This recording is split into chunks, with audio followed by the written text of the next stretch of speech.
Hello दोस्तों, मैं रत्नेश तिवारी स्वागत करता हूं आपके अपने YouTube channel question academy Prayagraj में।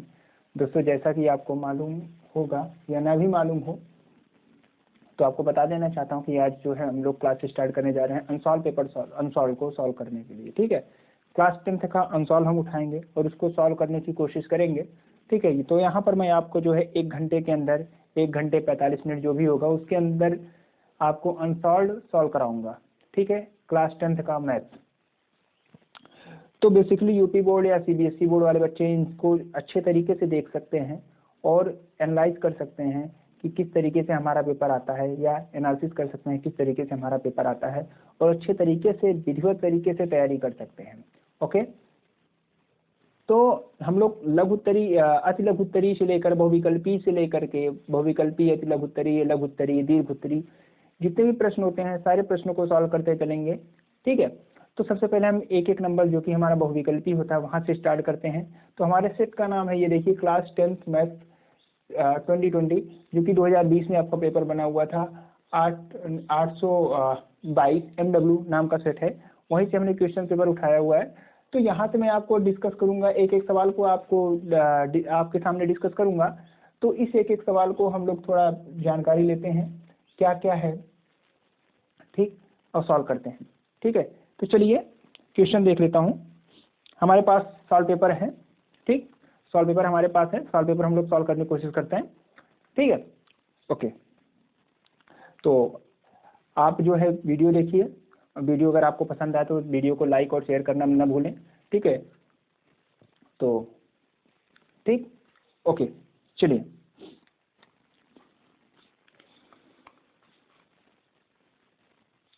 बोला है, आपका पहला सवाल है इसमें बहुविकल्पी का।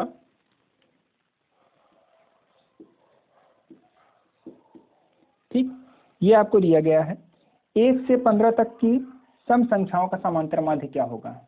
दिया है 1 से 15 तक की सम संख्याओं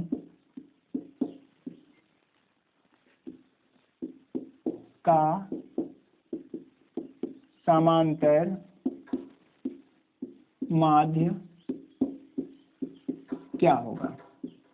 ठीक, देखिए, अगर आप लोग जो है अपने अनसॉल्व पेपर खरीद लेते हैं तो आप लोग मुझे बता दीजिएगा कि कमेंट कर दीजिएगा हाँ हमने खरीद लिया है, तो जिससे हमें ये क्वेश्चन लिखने की जरूरत ना हो। आप लोग अपने अपने खुद के सामने जो है अनसॉल्व पेपर खोल के रखे रहिएगा। बाकी मैं आपको यहाँ पर सोल्यूशन देता जाऊंगा, और अगर जब तक नहीं आप अनसॉल्व खरीदते हैं तब तक मैं क्वेश्चन लिखूंगा आपके सामने, और फिर उसके बाद जो है उसका आंसर यहाँ पर स्क्राइब करूंगा। बात समझ में आ रही है? तो आप जब अनसॉल्व खरीद लेंगे तो आप लोग मैक्सिमम वे में, मतलब मैक्सिमम तरीके से आप हमें जो है कमेंट करिए कि हाँ सर हमने खरीद लिया है, अनसॉल्व खरीद लिया है। आप जो है क्वेश्चन मत लिखिए, हम लोग क्वेश्चन खुद से अनसॉल्व में देख लिया करेंगे, और आप जो है हमें केवल आंसर बता दिया करिए, तो मैं वही करूंगा। ठीक है, तो जिससे हमारा टाइम बचे ना, नहीं तो इस तरीके से हम क्वेश्चन लिखेंगे फिर आंसर लिखेंगे तो टाइम जाएगा। बात समझ में आ रही है? क्लियर है? ओके, तो आप लोग अनसॉल्व पेपर खरीद लीजिएगा। जो सेट का नाम मैं यहाँ लिखता जाऊंगा, आप लोग सेट जो है मिलाते जाइएगा, और जिससे आपको परेशानी ना हो कि कहाँ से मैं क्वेश्चन उठा रहा हूँ कहाँ से नहीं उठा रहा हूँ। ठीक है, क्लियर है? आज पहली क्लास है इसीलिए मैं पूरा बता रहा हूँ। अगर आपको फिर आगे जो है मैं इतना डिस्कस नहीं करूंगा, कि आपको आऊंगा फिर सीधा जो है सवाल यहाँ लगवाऊंगा। ठीक है, बात समझ में आ रही है? ओके, चलते हैं आगे बढ़ते हैं। तो हाँ, दिया है 1 से 15 तक की सम संख्याओं का समांतर माध्य क्या होगा। ठीक, समांतर माध्य क्या होता है, बेसिक वो आपको मालूम होना चाहिए। समांतर माध्य क्या होता है, फार्मूला लिखिए पहले। समांतर हल, पहले आप हल लिखेंगे ऐसे। ठीक, पहले हम देखते हैं 1 से 15 तक की सम संख्या। सम संख्या क्या होती है? ऐसी संख्या जो 2 से विभाजित हो जाए। देखिएगा, जिनको नहीं भी मालूम है मैं उनको बेसिक भी बताऊंगा। ठीक है, साथ में डिस्क्राइब करता चलूंगा। तो सम संख्या क्या होती है? ऐसी संख्या, क्या? ऐसी संख्या, एक सेकंड,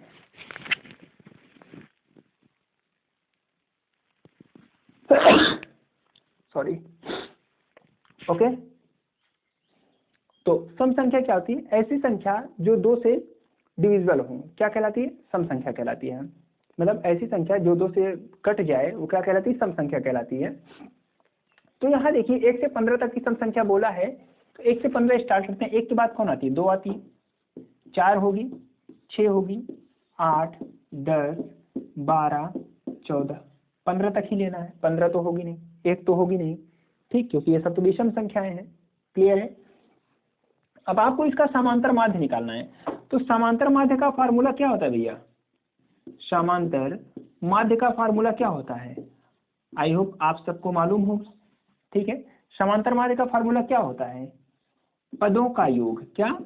पदों का योग बटा पदों की संख्या, ठीक। पदों का योग बटा पदों की संख्या। पदों का योग मतलब हम सबको जोड़ेंगे ना। कितने पद हैं? 1 2 3 4 5 6 7, जो जितने ही पद हैं हम इन सबको क्या करेंगे? ऐड करेंगे, जोड़ेंगे। तो यहाँ जोड़ते हैं, 2 + 4 + 6 + 8 + 10 + 12 + 14 अपान, ठीक है। 2 4 6 8 10 12 एंड 14, इन सबको क्या करेंगे? ऐड करेंगे। और कितने टर्म हैं, कितने पद हैं? टर्म मतलब पद होता है। कितने हैं? 1 2 1 2 3 4 5 6 7, कितने हैं? 7। जितने क्या है? पदों की संख्या कितने हैं? 7 हैं। तो 7 यहाँ लिख देंगे और सबको ऐड कर लेंगे। क्या करेंगे? सबको ऐड कर लेंगे। तो ऐड कर लेते हैं, बिल्कुल। क्या करते हैं? सबको ऐड कर लेते हैं। कैसे ऐड होता है? अब छोटा पद है तो छोटे में तरीके से आप ऐड कर लीजिए। अगर ना, अब जैसे यहाँ पर 25-30 पद होते तो एक एक तो ऐड करते नहीं, वहाँ तो वहाँ पर फार्मूला अप्लाई करते, बिल्कुल।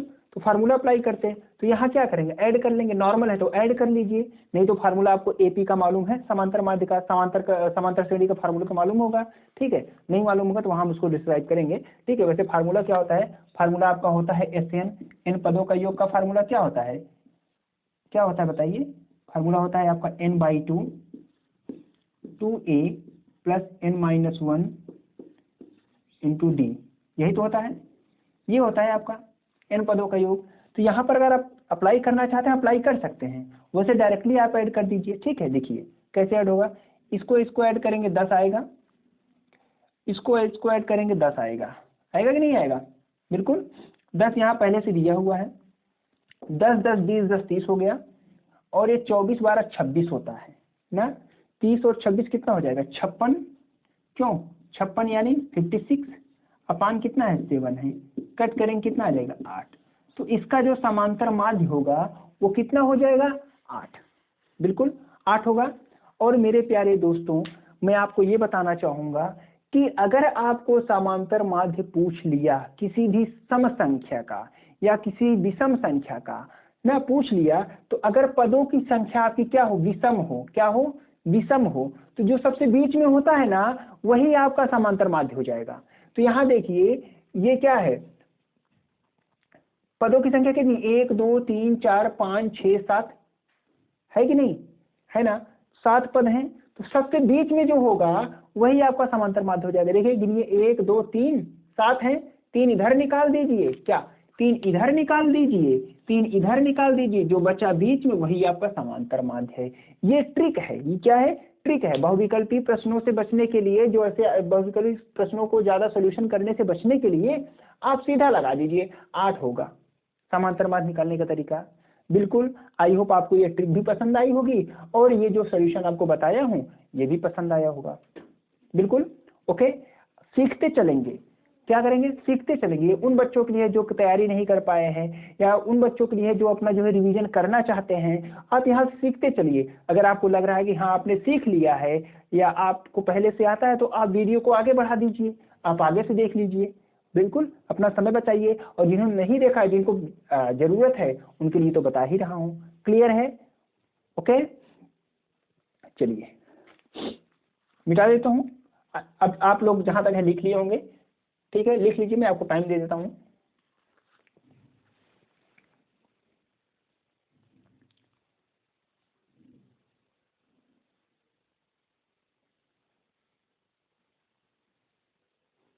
नोट कर लिया होगा आपने, ठीक है। आगे बढ़ते हैं।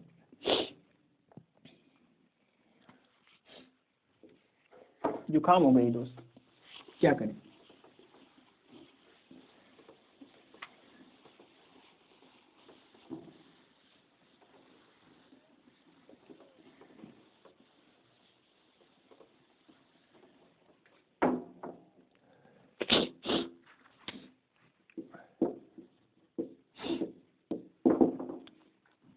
तो अगला सवाल है आपके पास, यदि क्या है, यदि साइन ए बराबर 4/5 तो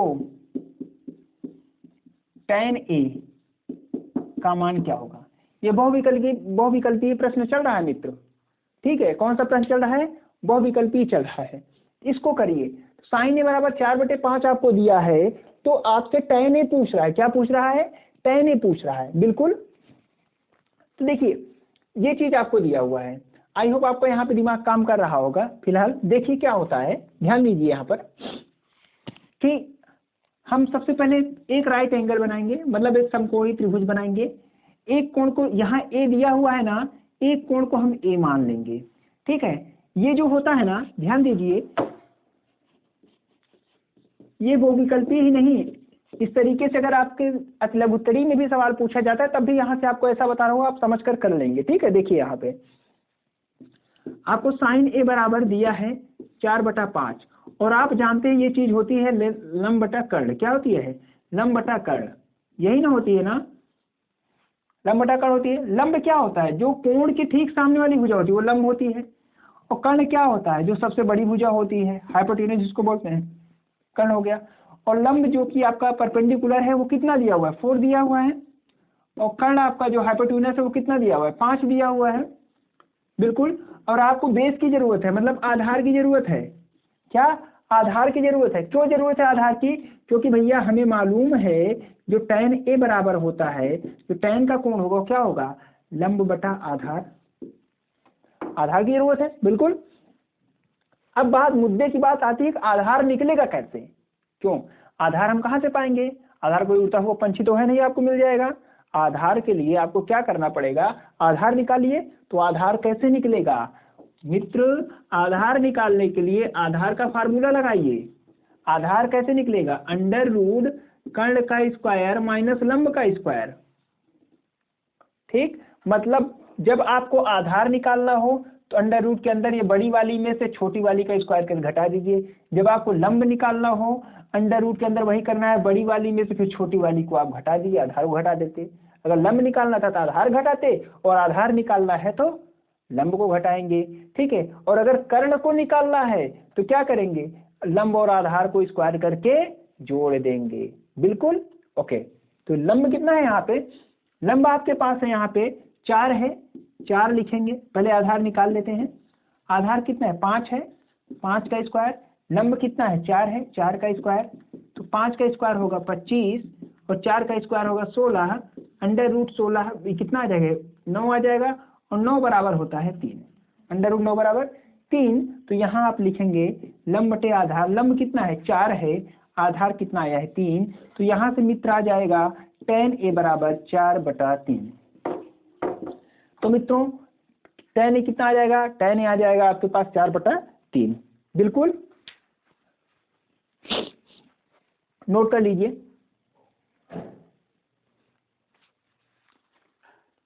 ठीक, इस तरीके से आपको अगर tan निकालना हो, cot निकालना हो, ठीक है, tan हो गया, cot हो गया, cosec हो गया, sec हो गया, cos हो गया, कुछ भी निकालना हो तो आप यहाँ से निकाल सकते हैं, यहाँ से आप निकाल सकते हैं, वो भी बेहतरीन तरीके से आ जाएगा, बिल्कुल। आई होप आपको सारी चीजें समझ में आई होंगी, ठीक, क्लियर है, आगे बढ़ा जाए, चलिए।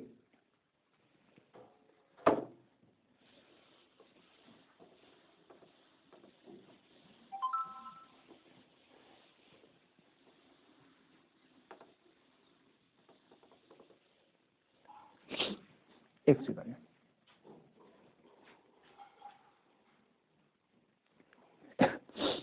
वीडियो आपको क्लियर दिख रहा होगा, वही मैं चेक करने गया था, वीडियो अब क्लियर दिख रहा है कि नहीं दिख रहा है, बिल्कुल। चलिए क्या देखते हैं, इसमें लिखा हुआ है यदि समीकरण 2x इतना, ठीक है, लिख लेते हैं, यदि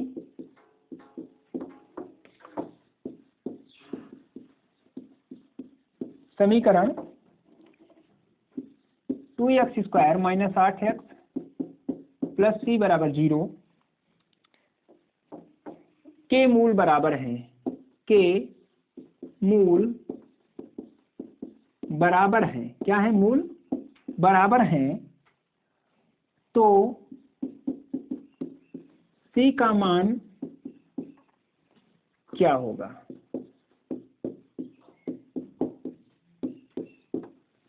ओके मित्र, हमने एक एप्लीकेशन है हमारा, ठीक है। तो उस एप्लीकेशन पे क्या है कि आपसे भी केवल 50 रुपए लगने वाला है, 50 रुपए पर मंथ लगेगा। आपको बस क्या करना है, उस एप्लीकेशन, वो एप्लीकेशन मैं आपको बता दूंगा, उस एप्लीकेशन पे आपको बस लॉगिन करना है और मेरा कोड रहेगा, मैं अपना कोड भी बता दूंगा, और उस कोड को डालना पड़ेगा, जिससे जो है आप मुझसे पढ़ पाएंगे और मात्र 50 रुपए में महीने भर के लिए पढ़ पाएंगे। बिल्कुल, केवल मैंने बहुत एक छोटी अमाउंट की फीस रखी है आपके लिए कि चलो केवल 50 रुपए ही रखता हूँ, जो कि आप 50 रुपए तो दिन में समोसा खाने में डाल देते होंगे, ठीक है। एक हफ्ते में समोसा 50 खा जाते होंगे, या कोई नहीं खा पाता होगा तो महीने में खा जाता होगा। आप वही 50 रुपए थोड़ा पढ़ाई भी खर्च करिए, ठीक है।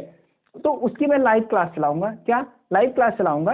वो लाइव क्लास जो आपकी होगी वो आई होप ये तो मॉर्निंग में चलाऊंगा, ये तो मिडनाइट चलाऊंगा, ठीक है। मिडनाइट मतलब क्योंकि उस टाइम नेटवर्क अच्छा पकड़ता है, जिससे आप लोग बढ़िया से पढ़ पाएं, ठीक है। तो मिडनाइट मतलब रात में वो लाइव क्लास चलेगी, उसका शेड्यूल मैं आपको बता दूंगा, ठीक है।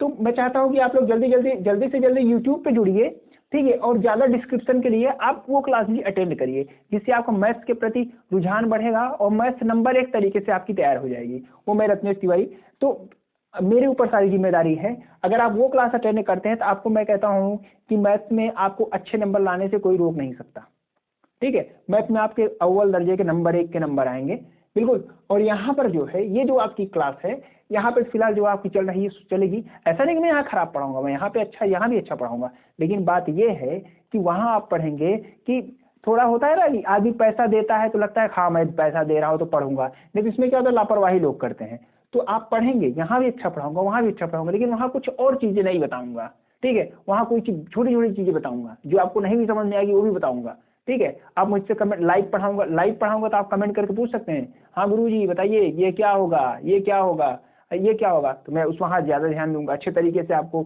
देखूंगा भी, और बढ़िया तरीके से वहाँ पे डिस्क्राइब करूंगा, तुरंत करूंगा। और यहाँ पे मान लीजिए भी मैं पढ़ा रहा हूँ, अभी ये वीडियो रिकॉर्ड कर रहा हूँ, रिकॉर्ड करके अपडेट करूंगा, ये आपको वीडियो शाम तक मिलेगी, हो सकता है कल सुबह मिले, ठीक है।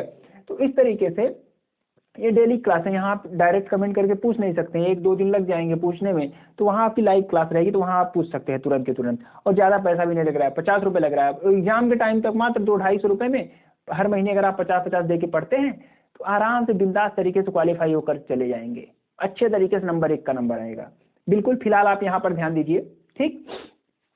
तो यहाँ दिया क्या है, यदि समीकरण 2x² माइनस 8x या 2x² minus 8x plus c equal to 0 के मूल बराबर हैं, तो c का मान क्या होगा। मूल का मतलब समझ रहे हैं ना, मूल का मतलब शून्यक होता है। क्या होता है शून्यक? आपकी किताब में जो एनसीईआरटी का किताब है वहां पर इस मूल को शून्यक से डिफाइन किया गया, शून्यक बराबर है। क्या? शून्यक। तो इंग्लिश वाले उसको रूट बोल सकते हैं, तो शून्यक बराबर है, ठीक है। अगर शून्यक आपके बराबर हैं तो वहां पे क्या होगा, यहां पर ध्यान दीजिए, देखिए 3 केस होता है, मूल बराबर हैं, मूल अलग अलग हैं, मूल काल्पनिक हैं, 3 केस होता है।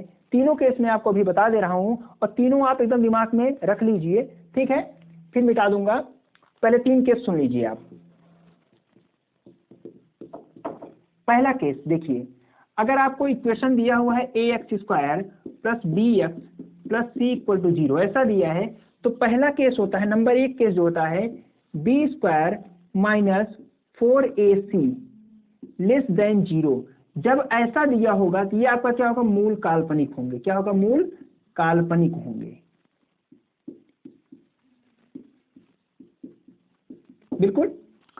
अगर यही चीज आपको दे दिया जाए b² माइनस 4ac बराबर 0, तो ये आपका क्या हो जाएगा, मूल वास्तविक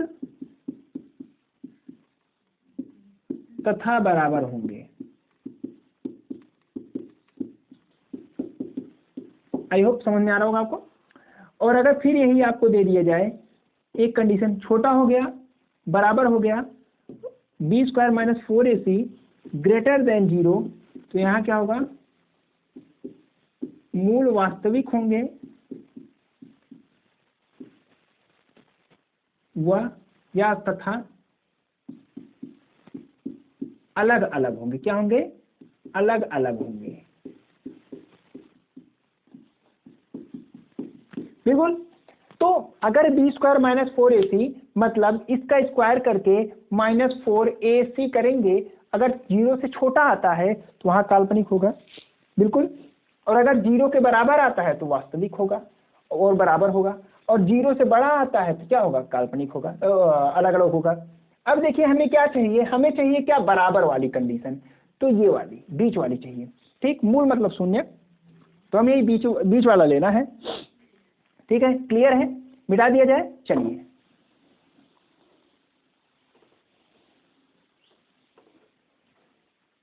लिखा नहीं था, लिख लिए होंगे ना भाई, यहाँ दिख रहा होगा, अब लिख लिए होंगे। चलिए देखते हैं। तो यहाँ ध्यान दीजिए, तो हमें बराबर लेना है ना, मूल बराबर होंगे, मूल, एक सेकंड, सवाल क्या है, 2x² minus 8x plus c equal to 0, ठीक है। पहला क्या है, यहाँ से फार्मूला लगाएंगे, यदि मूल बराबर हो, यदि मूल बराबर हो, अगर मूल बराबर है तो क्या कंडीशन है, b² माइनस 4ac इक्वल 0। अब यहाँ ध्यान दीजिए, b कितना है आपका, यहाँ पे b, यहाँ देखिए प्लस है माइनस है, b कितना है, -8 है, b कितना है, -8 है, -8² माइनस 4, a कितना है, a के प्लेस पे 2 है, 2 लिखेंगे, इंटू 2, इंटू c क्या है, c तो c ही है, क्यों, c तो c ही है, समझ में आ रही बात, c तो c ही है, ठीक। अब -8² कितना हो जाएगा, 64 माइनस 4 2 जा 8, 8c इक्वल टू 0, 64 को उधर ले जाएंगे तो -8c इक्वल टू -64, और c -2 माइनस कैंसिल आउट हो गया, c इक्वल टू 64/8, तो c इक्वल टू यहाँ से आपका आ जाएगा 8, ठीक, ये हो गया, बिल्कुल। तो आपका ये चौथे वाले ऑप्शन में दिया है c इक्वल टू 8, ठीक। ये तो हो गया सॉल्व करने का तरीका। बाकी आप सवाल को क्या है, ऑप्शन के थ्रू भी कर सकते हैं, ठीक है, ऑप्शन के थ्रू भी कर सकते हैं। फिलहाल इसको आप सॉल्व कर लीजिए, ऑप्शन के थ्रू, अगर बहुविकल्पी है तो ऑप्शन के थ्रू करना आपको सिखा देता हूं तेजी के साथ, आप किस तरीके से ऑप्शन के थ्रू कर सकते हैं, बिल्कुल। यहां इसको पहले कर लीजिए आप।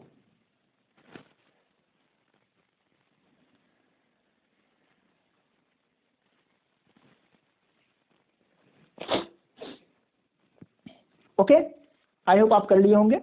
आगे बढ़ा जाए, चलिए। मित्र, तो ऐसा करिएगा, अगर आपको लेक्चर पसंद आ रहा हो तो लेक्चर को, तो आप जो है चैनल को सब्सक्राइब कर लीजिएगा और वीडियो को लाइक जरूर करिएगा, क्लियर है, वीडियो को लाइक जरूर करिएगा, जिससे जो औरों को भी ये पता चल जाए, ठीक है। और शेयर भी कर दीजिए करिएगा अपने ग्रुप में, जो भी हैं आपके व्हाट्सएप। देखिए जब आप पढ़ेंगे दूसरा कोई पढ़ेगा तो बीच में क्या होगा, प्रतिस्पर्धा बढ़ेगी, ठीक है, जिससे क्या होगा, सामने वाला बेटर करेगा तो आप सोचेंगे मैं उससे बेटर करूं, फिर जब आप बेटर करेंगे वो सोचेगा वो बेटर करे, ठीक है। इस तरीके से जब सब लोग आगे बढ़ने की कोशिश करेंगे तो ये पता चलेगा कि हाँ बच्चा जो है, तो समाज का निर्माण होगा, इससे हमारा देश क्या होगा, आगे बढ़ेगा। नहीं तो आप सोचेंगे हम अकेले अकेले पढ़ लें, सामने वाला ना पढ़े, फेल होए, हाँ।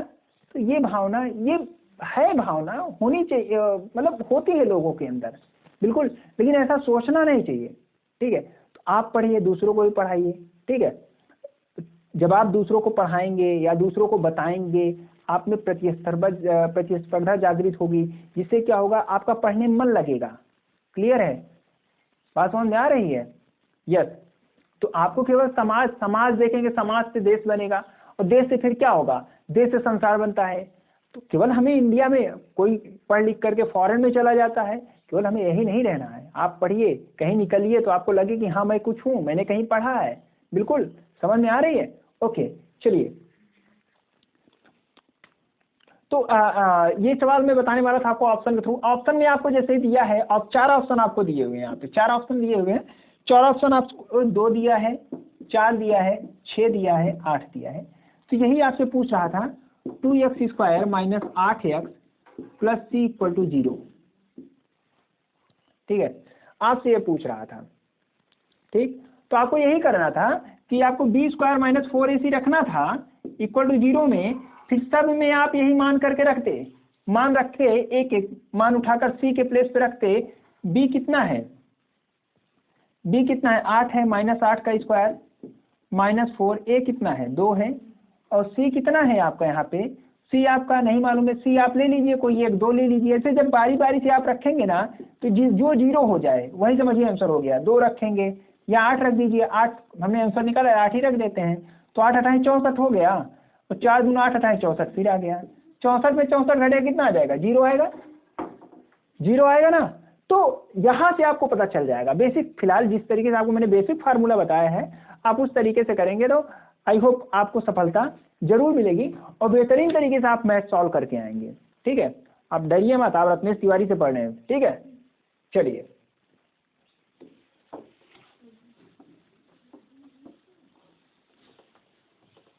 भैया पिछला चैनल हमारा जो था वो तो चैनल का आईडी उडी सब खो गया, गड़बड़ हो गया मामला, लेकिन जो पिछला चैनल अपने पास था ना भाई, उसमें समझिए मैंने जो लेक्चर लिया था तो सारे क्वेश्चन हमारे लेक्चर से आए हुए थे, ये समझिए पूरे मेथड आए हुए थे हमारे लेक्चर से, बिल्कुल। चलिए देखते हैं अगला सवाल देखते हैं, घ सवाल। ठीक, दिया हुआ है बिंदुओं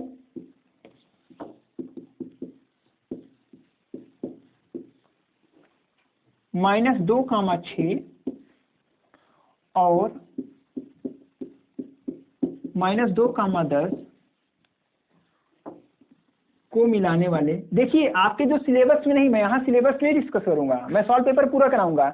जो आपके सिलेबस में नहीं है सो मत पढ़िए, ठीक है, लेकिन कोई ठीक है उसको मत पढ़िए ना पढ़ना चाहते हो, लेकिन जो सिलेबस में उसको तो पढ़ सकते हैं ना। ठीक है, ओके। 10 को मिलाने वाले रेखाखंड के मध्य बिंदु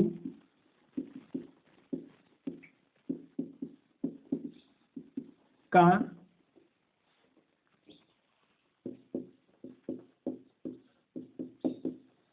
निर्देशांक क्या होगा।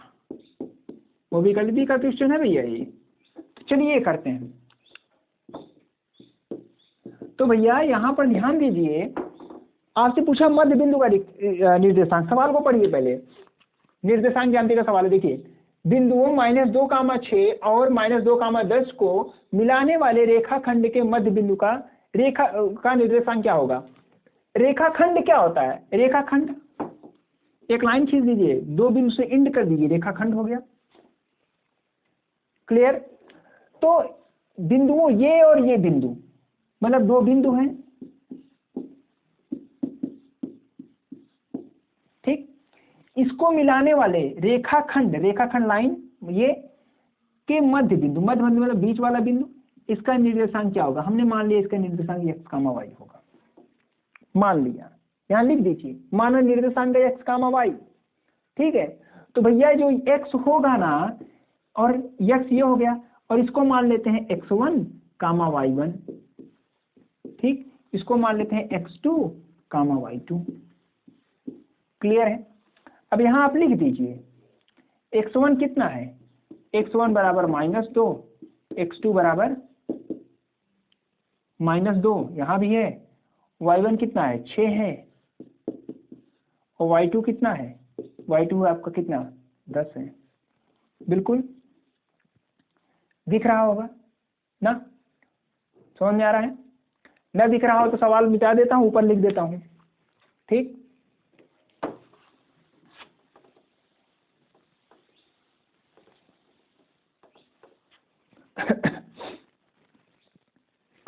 अब निर्देशांक का फार्मूला क्या होता है मध्य बिंदु का, x बराबर होता है x1 प्लस x2 अपान 2, और y1 बराबर होता है, y बराबर होता है आपका y1 प्लस y2 बटा 2।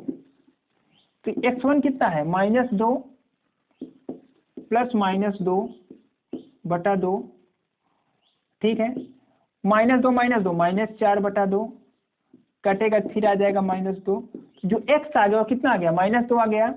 y की बात करेंगे y यहाँ से आपका कितना हो जाएगा 6 और 10 जोड़ेंगे बटा 2, 10 6 16 बटा 2 8, कितना आ गया 8 आ गया। तो यहाँ से y बराबर आपका 8 आ गया। तो निर्देशांक क्या होगा, वह निर्देशांक आपका होगा कितना -2,8 ना, x, y, x मिल ही गया है, y भी आपको मिल गया है, तो -2,8। तो मध्य बिंदु का जो निर्देशांक निकलेगा इस तरीके से निकलेगा। बात क्लियर है, समझ में आ गई आपको बात। तो जो मध्य बिंदु का निर्देशांक होगा वो आपका हो जाएगा -2,8। क्लियर, ऑप्शन में दिया हुआ है आपके -2,8। ठीक है, समझ में आ रहा है, आगे बढ़ा जाए। चलिए आज आपका बहुविकल्पी करा देता हूं, ठीक है, ओके, मिटा दिया जाए। चलिए, सवाल लिखने में टाइम जा रहा है तो थोड़ा मैं आप लोगों को समझा के करा रहा हूं। आप लोग बता दीजिएगा कमेंट में कि हाँ सर जो है थोड़ा तेज पढ़ाइए, तो मैं तेज पढ़ाना शुरू कर दूंगा। और आप लोग बताइएगा हाँ सर इस तरीके से चलने दीजिए, मैं इसी तरीके से रहूंगा। देखिए, आप कॉन्सेप्ट मजबूत करिए, कॉन्सेप्ट पे ध्यान दीजिए, ठीक है, सवाल खुद ब खुद आ जाएंगे। बिल्कुल, आगे बढ़ा जाए। चलिए,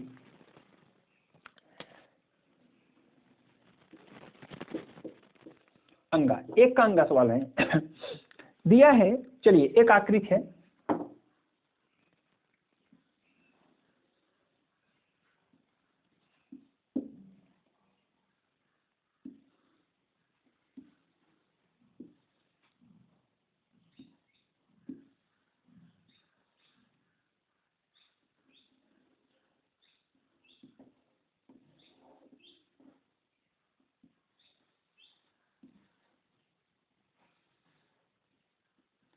ठीक, ये आपका केंद्र O है, ये पॉइंट P है, ये केंद्र आपका वो है, और ये है आपका 110 डिग्री कोण बना हुआ है, और ये आपको दिया है P और ये दिया है Q। आई होप आपको दिख रहा होगा, ठीक, ओके। और दिया है, लिख देता हूं, आकृति में, ठीक है, दी हुई आकृति में यदि TP तथा TQ लिखा हुआ है, दी हुई आकृति में यदि TP तथा TQ केंद्र O वाले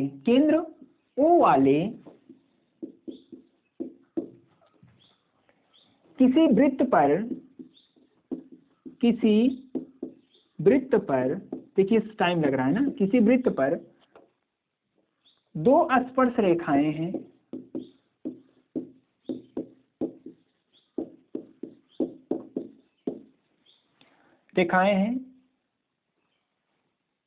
ठीक है, रेखाएं इस प्रकार से हैं, क्या रेखाएं इस प्रकार हैं कि कोण POQ बराबर 110 डिग्री, तो कोण PTQ बराबर क्या होगा। मतलब कोण PTQ, अच्छा ये T है भैया, ये T है, ओके, कोण PTQ पूछ रहा है आपसे, कोण PTQ आपसे पूछ रहा है, क्लियर है, कोण PTQ आपसे पूछ रहा है, ठीक है। चलिए, सवाल पढ़ लिया आपने, सवाल में कहा क्या गया है, PT और QT क्या है, स्पर्श रेखा है, जहां से आपको दिया गया है कोण POQ जो है 110 है, तो कोण PTQ पूछ रहा है, मतलब आपसे ये वाला कोण पूछ रहा है, ठीक। सवाल आपने लिख लिया होगा, सवाल मैं मिटा रहा हूं क्योंकि जगह नहीं बचेगी, अच्छे तरीके से आप पढ़िए।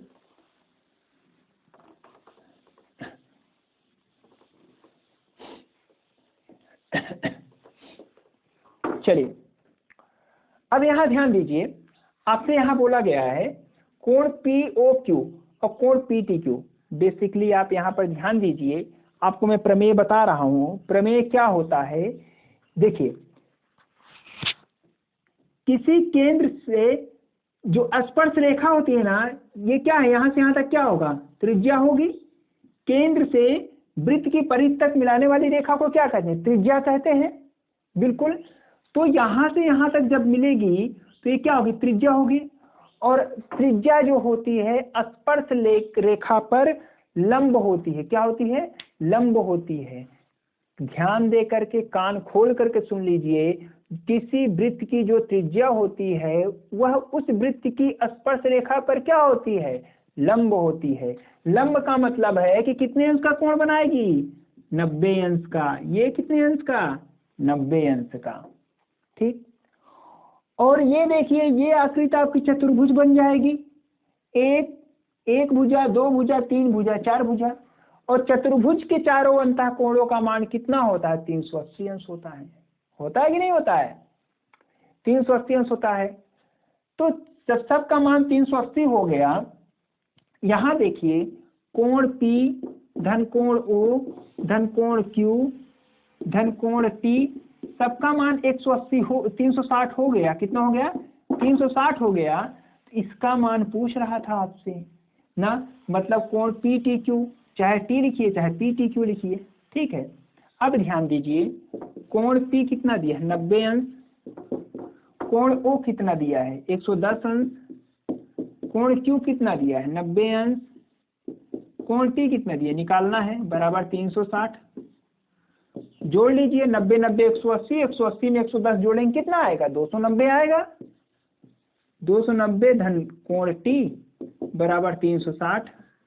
यहाँ से कोण T बराबर आपका हो जाएगा 360 माइनस 290 बराबर 70 अंश। कितना आएगा, 70 अंश। ये तो था, इस तरीके से लगेगा। बिल्कुल, आई होप आपको समझ में आया होगा। ठीक है, लिख लिया आपने। इसकी अब शॉर्ट ट्रिक बताता हूँ। क्या बताता हूँ, शॉर्ट ट्रिक, जो कि एक झटके में लग जाएगा सवाल। ठीक, इतना लिख लीजिए। आपने लिख लिया होगा, चलिए।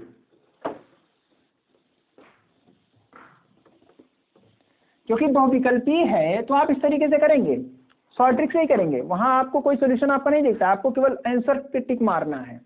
ठीक, क्या होगा, ध्यान दीजिए। जब कोई इस प्रकार का चतुर्भुज बना हो, ठीक है, और ऐसे स्पर्श रेखा हो और ऐसे केंद्र हो, ऐसे हो, सेम आश्रित अगर ऐसी हो, तो यहाँ पर ध्यान दीजिए, ये जो केंद्र पर बना कोण होता है और यहाँ जो बना कोण होता है, उन दोनों का योग कितना होता है, 180 अंश होता है। कितना होता है, 180 अंश होगा। मतलब कोण POQ प्लस कोण PTQ, कोण PTQ बराबर कितना होगा, 180 अंश होगा। आपसे कोण PTQ ही तो पूछा है, क्यों, कोण PTQ बराबर क्या हो जाएगा, 180 माइनस, ये उधर चला जाएगा, कोण POQ, 180 माइनस कोण POQ कितना है, 110 है। 110 ही तो है POQ, 110 घटा देंगे, बचेगा कितना, 70 अंश। वो मैंने आपको कॉन्सेप्ट बताया और यहाँ मैंने आपको क्या बता दिया, सोल्यूशन बता दिया। ठीक, क्लियर है, ओके, समझ में आ रही बात। चलिए, एक 4 सवाल है, उसको भी कर लेते हैं। ठीक है, एंड करते हैं 4 लगा करके। समझ में आया, लिख लीजिए इसको।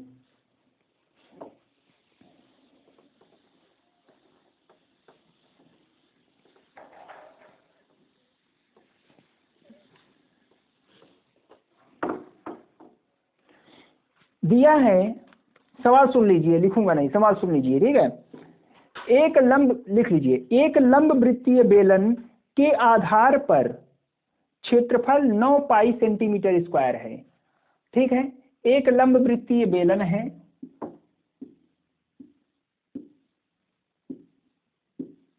जिसके आधार का क्षेत्रफल, यही तो है आधार का क्षेत्रफल, जिसकी त्रिज्या r है, मान लेंगे आप, क्योंकि यही होता है। एक लंब वृत्तीय बेलन के आधार का क्षेत्रफल, एक सेकंड, हाँ, ओके, चलिए। एक लंब वृत्तीय बेलन है, आधार का क्षेत्रफल, आधार ना, सुन लीजिए सवाल। एक लंब वृत्तीय बेलन के आधार का क्षेत्रफल 9 पाई स्क्वायर है। मतलब आपको आधार का क्षेत्रफल, ये चा वाली सवाल है, कितना है, 9 पाई स्क्वायर है, ये दिया हुआ है। ठीक, तो उसके आधार का व्यास निकालिए। व्यास मतलब यहाँ से यहाँ तक निकालिए, पूरा निकालिए। त्रिज्या तो यहाँ से यहाँ तक है, व्यास यहाँ से यहाँ तक। व्यास क्या होगा, 2r होगा। तो व्यास आपको निकालना है, क्या निकालना है, व्यास, व्यास आपको निकालना है, और व्यास क्या होगा 2r होगा, बिल्कुल 9 पाई स्क्वायर है क्या, नहीं 9 पाई सेंटीमीटर स्क्वायर है, बिल्कुल 9 पाई सेंटीमीटर स्क्वायर है। ठीक, चलिए देखिए लंबवृत्तीय बेलन का जो आधार होता है, वो क्या होता है, वृत्ताकार होता है। तो आधार का क्षेत्रफल मतलब क्या हो गया, वृत्त का क्षेत्रफल, क्यों, यही ना हुआ। तो चलिए यहाँ पर ध्यान दीजिए, तो लंबवृत्तीय बेलन का जो आधार का क्षेत्रफल है, मतलब एरिया जो होगा क्या हो जाएगा पाई आर स्क्वायर। ठीक, और यही पाई आर तो ये है 9 पाई, तो मतलब क्या हो जाएगा पाई आर स्क्वायर इक्वल टू, इसको ना कितना हो जाएगा 9 पाई, पाई से पाई कट गया, आर स्क्वायर, 9 को हम 3 का स्क्वायर लिख सकते हैं ना, तो ये कट गया, आर बराबर आपका आ गया 3 सेंटीमीटर, कितना आ गया 3 सेंटीमीटर। आपसे क्या पूछ रहा था, व्यास क्या पूछ रहा था, व्यास, व्यास बराबर होता है 2r, तो 2r का मतलब क्या 2 गुणा r कितना है 3, 2 3 6 सेंटीमीटर, 2 3 या 6 सेंटीमीटर। तो यहां से आपका क्या आ जाएगा, ये जो व्यास है आपका क्या आ जाएगा 6 सेंटीमीटर आ जाएगा। ठीक, थोड़ा तिरछा दिखाई दे रहा है, ठीक है, अगली बार से सीधा लिखूंगा, परेशान मत होइए। कितना आ जाएगा 6 सेंटीमीटर। क्लियर है, आई होप आपको सारी चीजें समझ में आई होंगी, बिल्कुल। तो मित्रों अगर आपको चीजें समझ में आई होंगी, ठीक है, तो आप वीडियो को लाइक और शेयर करना मत भूलिए, ठीक है, और चैनल को सब्सक्राइब जरूर कर लीजिएगा, जिससे आपको नोटिफिकेशन मिलता रहे हाँ कौन सी वीडियो कब अपलोड होगी। ठीक है, तो आप समझ लीजिए ये जो आपको सारी वीडियोस हैं, ये वीडियोस आपको मॉर्निंग में सुबह 8 बजे मिल जाया करेंगी। ठीक है, सुबह 8 बजे आपको मॉर्निंग में ये वीडियो मिल जाया करेंगी। आप जो है आराम से ये वीडियो देखा करिए। ठीक है, मॉर्निंग में सुबह आपको 8 बजे ये डेली वीडियो मिल जाया करेंगी। ठीक, क्लियर है। तो अनसॉल्व का जो भी आपका 10-10, 5-5 क्वेश्चन होगा, मैं इसी तरीके से यूट्यूब पे करवाता रहूंगा, और आप बिंदास तरीके से अपनी पढ़ाई को जारी रखिए। और ठीक है, ओके, तो अपने दोस्त को विदा करिए, विदा दीजिए। ठीक है, okay, thank you, all the best, जय हिंद।